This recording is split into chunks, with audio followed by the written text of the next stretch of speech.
Hello students, today we are going to start chapter number 5 that is understanding elementary shapes। जैसे आपको नाम से ही पता लग रहा है, इस चैप्टर में हम शेप्स के बारे में पढ़ेंगे, लाइंस, एंगल्स, क्वाड्रिलेटरल्स वगैरह इन सभी के बारे में पढ़ेंगे हम।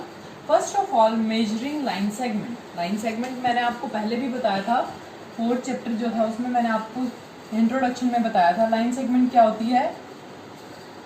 जिसकी एक फिक्स्ड लेंथ होती है, दो फिक्स्ड पॉइंट्स होते हैं, उन दोनों के बीच की जो लाइन होती है उसको हम लाइन सेगमेंट बोलते हैं। Suppose this is of 6 centimetre. अब हमें कैसे पता लगा ये 6 सेंटीमीटर की है? हमें लाइन सेगमेंट को मेजर करने का तरीका देखना है, हम कैसे कैसे लाइन सेगमेंट को मेजर करते हैं। फर्स्ट बाय ऑब्जर्वेशन, हम देख के लाइन सेगमेंट को देख के ही अगर अंदाजा लगाएं कि ये कितने सेंटीमीटर की हो सकती है। या फिर मान लो हमें दो लाइन सेगमेंट्स दे रखी हैं इस तरह से, आपसे पूछता है कि कौन सी लाइन सेगमेंट इन दोनों में बड़ी है, तो बेटा आप क्या देखेंगे?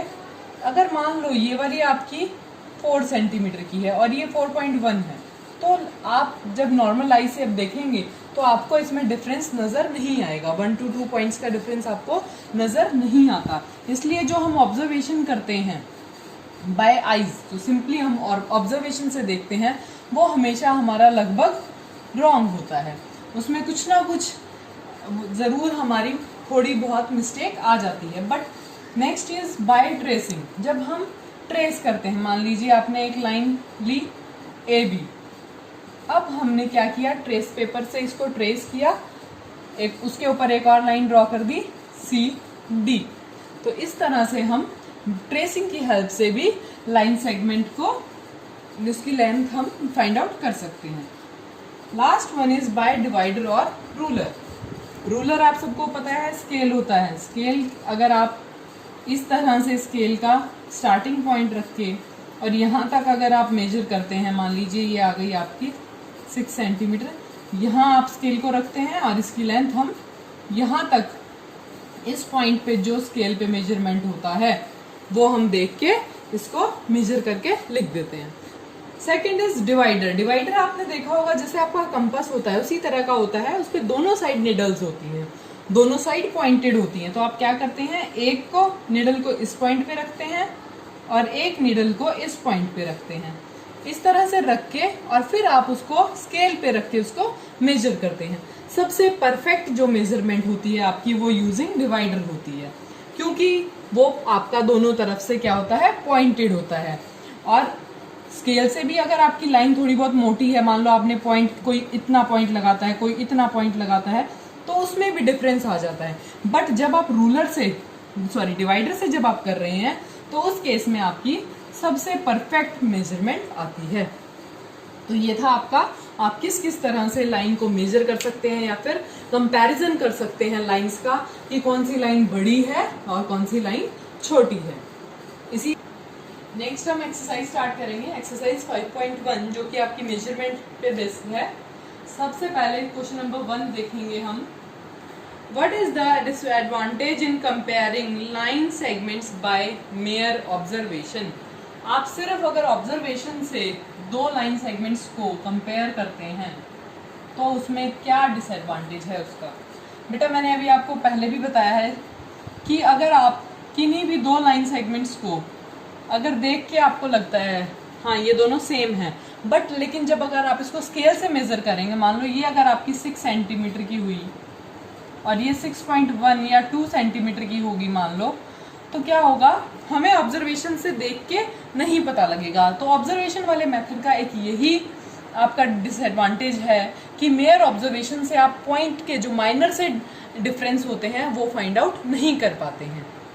ठीक है, इसलिए हमारा इस मेथड को हम कम ही यूज करते हैं। Next question number 2, why is it better to use a divider than a ruler while measuring the length of a line segment?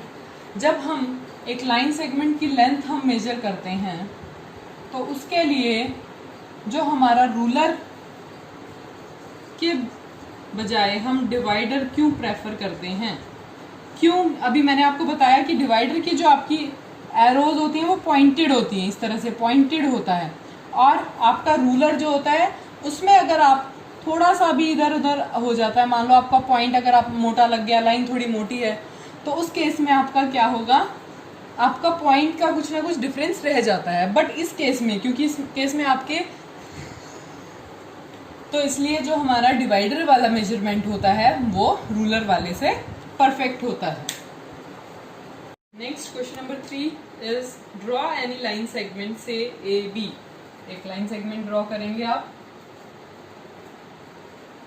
जिसको नाम देंगे A B. Take any point C lying in between A and B. अब इन दोनों के बीच में लाई करता हुआ एक पॉइंट लेंगे C. Measure the length of A B. पहले आप ए बी की लेंथ मेजर करेंगे, then B C and then A C. फिर आप इन तीनों की लाइंस की ए बी सी एंड ए सी की लेंथ मेजर करेंगे और आपको बताना है ए बी जो है A C plus C B के इक्वल है। तो बेटा आप रूलर की हेल्प से इजीली फाइंड आउट कर लेंगे। ए बी की लेंथ देखेंगे, मान लीजिए अगर ए बी आपका पूरा कितना है 9 सेंटीमीटर का, तो आपका अगर ए सी 3 है तो सी बी कितना आएगा 6 सेंटीमीटर आएगा। ये आप अपने स्केल की हेल्प से लाइन लगा के ए बी 9 सेंटीमीटर की और फिर ए सी 3 सेंटीमीटर के बाद एक पॉइंट लगा देना सी, तो आपकी जो बी सी आएगी वो 6 सेंटीमीटर आ जाएगी। तो यहाँ से आप देख सकते हैं कि ए बी जो है A C plus C B के इक्वल आ जाएगा। Question number 4 is if A B C are 3 points on a line such that A B is equal to 5 centimetre, B C is equal to 3 centimetre and A C is equal to 8 centimetre. आपके पास 3 line segments दे रखी हैं। Which one of them lies between the other 2। आपसे पूछ रहा है कि कौन सा इन तीनों में से कौन सा पॉइंट 2 के बीच में लाई करेगा।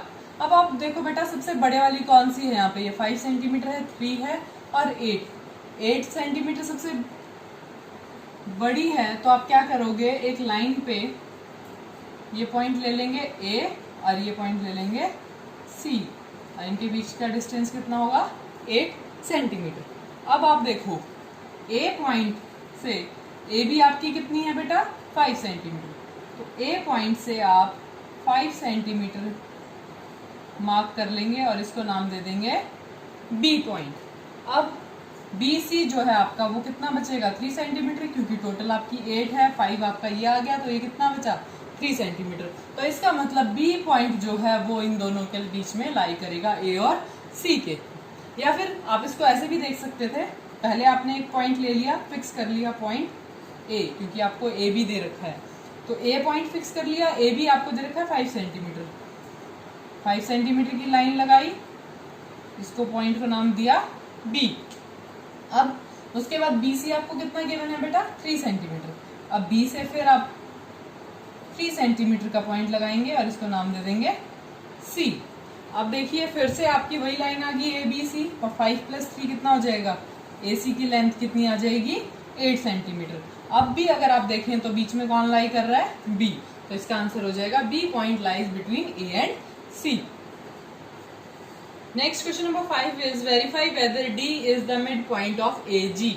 अब आपको देखना है बेटा, ये आपको ए जी एक लाइन सेगमेंट दे रखी है, आपने वेरीफाई करना है डी इसका मिड पॉइंट है या नहीं है। तो आप यहाँ से देखेंगे ए से आपकी लाइन सेगमेंट स्टार्ट है, तो ए डी की लेंथ आप देखेंगे। First of all A D देखो 1 2 एंड 3 यूनिट्स है। आपको नहीं पता ये मीटर है, सेंटीमीटर है, किलोमीटर है, तो आप इसको सिंपली 3 यूनिट्स लिखेंगे, क्योंकि इनका जो डिस्टेंस है वो सब इक्वल है। तो इसको आपने 1 से 2, 2 से 3 एंड 3 से 4, 3 यूनिट्स मान लिया। ए डी आ गया आपका 3 यूनिट्स। अब डी से जी तक देखेंगे, 4 to 5, 5 to 6 एंड 6 to 7, 1 2 3। तो आपका डी जी जो है वो भी कितना आ गया 3 यूनिट्स आ गया। अब वो पूछ क्या रहा है आपसे कि डी जो है पॉइंट इसका मिड पॉइंट है या नहीं है। मिड पॉइंट क्या होता है बेटा आपको पता होगा, जैसे मान लो आपकी ये 4 सेंटीमीटर की लाइन है, अगर हम इसको 2 2 में ब्रेक कर दें तो ये जो बीच वाला होगा ये इसका मिड पॉइंट कहलाएगा। मिड पॉइंट वो होता है जो लाइन सेगमेंट को 2 इक्वल पार्ट्स में ब्रेक करता है। तो 2 सेंटीमीटर इधर और 2 इधर। इसी तरह से डी जो है आपका ए जी लाइन सेगमेंट में कैसे ब्रेक कर रहा है, 3 यूनिट्स इधर है और 3 यूनिट्स इधर है इससे, तो इसलिए डी पॉइंट हमारा मिड पॉइंट हो गया। Therefore D is mid point of A G. Next question number 6, if B is the mid point of line A C. अब आपकी कोई लाइन सेगमेंट है ए सी और आपको क्या गिवन है कि बी जो है वो उसका मिड पॉइंट है, यानी कि ए बी लेंथ जो है वो बी सी के इक्वल है and C is the mid point of B D. अब ये जो सी है ये किसका मिड पॉइंट है, बी एंड यहाँ पे हम इसके आगे एक और पॉइंट लेंगे डी, तो जो सी है वो बी डी का मिड पॉइंट है। अब आपसे क्या पूछ रहा है, where A B C D lie on a straight line. A B C D जो है वो आपके चारों एक स्ट्रेट लाइन पे लाई कर रहे हैं। से भाई A B is equal to C D, ये आपको प्रूव करना है। ए बी जो है सी डी के इक्वल। अब देखो आपका B is mid point of A C, तो देयरफॉर जो ए बी है वो किसके इक्वल होगा बेटा, बी सी के, क्योंकि बी मिड पॉइंट है तो ए बी बी सी के इक्वल हो गया। After that C is mid point of B D, B D का मिड पॉइंट है सी, तो बी सी जो है therefore B C is equal to C D. अब यहाँ देखो ए बी जो है बी सी के इक्वल है और बी सी जो है वो सी डी के इक्वल है, तो इन दोनों इक्वेशन से फ्रॉम 1 and 2 लिख लेंगे आप इनको, 1 और इसको 2 लिख लेंगे, तो आपका 1 और 2 से क्या आ जाएगा, ए बी जो है सी डी के इक्वल है। Next question number 7, draw 5 triangles and measure their sides, check in each case if sum of the length of any 2 side is always less than third side. बेटा इसमें आपको क्या करना है, ट्राइंगल्स ड्रॉ करने हैं, उनकी लेंथ अलग अलग ले लेंगे आप अपनी मर्जी से, फिर आपको चेक करना है कि किन्हीं भी 2 साइड्स का सम जो है always greater than third side होना चाहिए। ट्राइंगल फॉर्म करने के लिए ये कंडीशन नेसेसरी होती है। ये क्वेश्चन आप खुद करेंगे, कोई प्रॉब्लम आती है तो मुझसे पूछेंगे। Thank you.